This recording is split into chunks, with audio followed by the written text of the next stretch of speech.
Mesdames, Messieurs, amis internautes, merci de nous recevoir chez vous pour ce nouveau numéro du Canari du Web africain sur votre portail préféré. Tout de suite, sommaire. Cette semaine, dans le Canari du Web africain, la population ivoirienne en colère contre la hausse des tarifs de l'électricité. À Bamako, le président Keïta aux obsèques des soldats tombés à Nampala.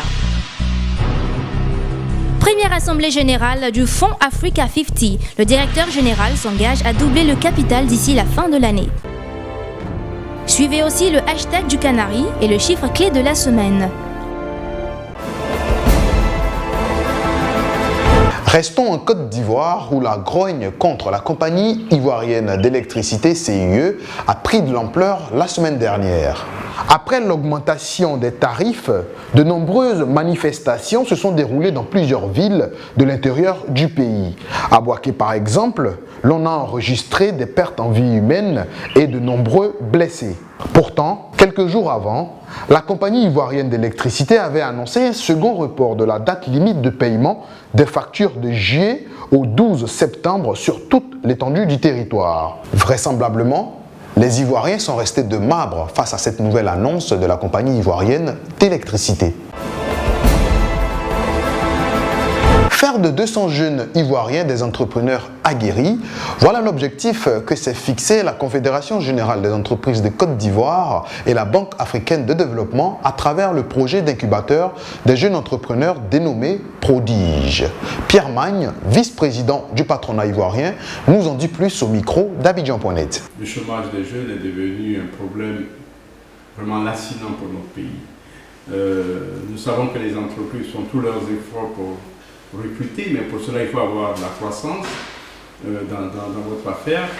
Donc nous avons pensé qu'il faudrait qu'on puisse s'impliquer nous-mêmes au niveau du patronat pour apprendre aux jeunes la nécessité de se lancer en affaires. Parce que si tout le monde veut attendre, disons, d'être employé dans une entreprise, ça risque de prendre beaucoup de temps. Donc c'est une contribution que nous faisons au gouvernement pour aider, disons, à la résorption du chômage. Parce que vous savez, c'est dans la jeunesse que nous trouvons le plus de chômeurs.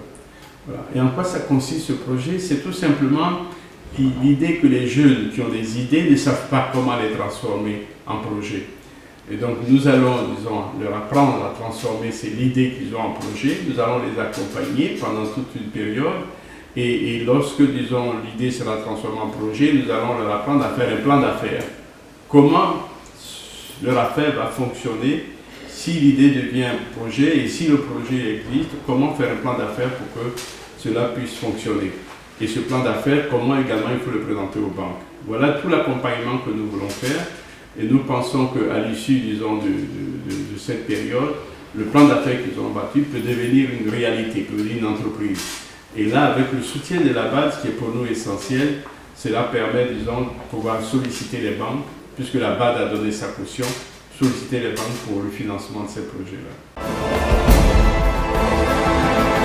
Au Mali, 17 soldats tombés au champ d'honneur ont été décorés à titre posthume de la Croix de la valeur militaire par le chef suprême des armées, le président Ibrahim Boubacar Keïta. Ceux qui sont tombés à Nampala avec les armes en main étaient en mission. Ils ont défendu la patrie avec honneur et dignité. Mais le pays saura les venger, a déclaré le président malien Ibrahim Boubacar Keïta. La première assemblée générale ordinaire du Fonds Africa 50 s'est tenue le jeudi 21 juillet à Casablanca au Maroc en présence du président de la Banque africaine de développement Hakim Moumi Adensina. Alain Ebobissé, nouveau directeur général du Fonds Africa 50, s'est engagé lors de cette cérémonie à rendre le fonds opérationnel dans les plus brefs délais et a également promis de le porter à $1 milliard à fin 2016. Le président de la BAD a assuré le nouveau directeur général du soutien de son institution. Les Ivoiriens sont en colère. Ils grognent contre la hausse des prix de l'électricité en Côte d'Ivoire.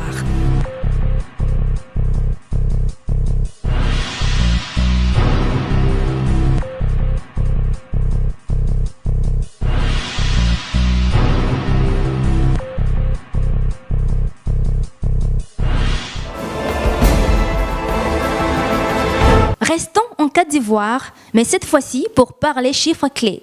Le chiffre clé de cette semaine, c'est 63. Les échanges entre la Côte d'Ivoire et l'Algérie restent concentrés sur les transactions commerciales et sont dominés par les exportations ivoiriennes qui représentent 97% des échanges globaux sur la période 2004-2013, atteignant plus de 63 milliards de francs CFA, a rappelé le président Charles Dibi Kofi, recevant mardi soir une délégation d'hommes d'affaires algériens conduite par le président de la Chambre algérienne de commerce et de l'industrie, Mohamed Laïd Benamor. La barbarie et la civilisation s'excluent. La barbarie, c'est la guerre. La civilisation, c'est la paix. C'est avec cette citation que nous refermons cette édition du Canari du Web africain. On se retrouve la semaine prochaine. D'ici là, restez connectés au réseau WebLogi.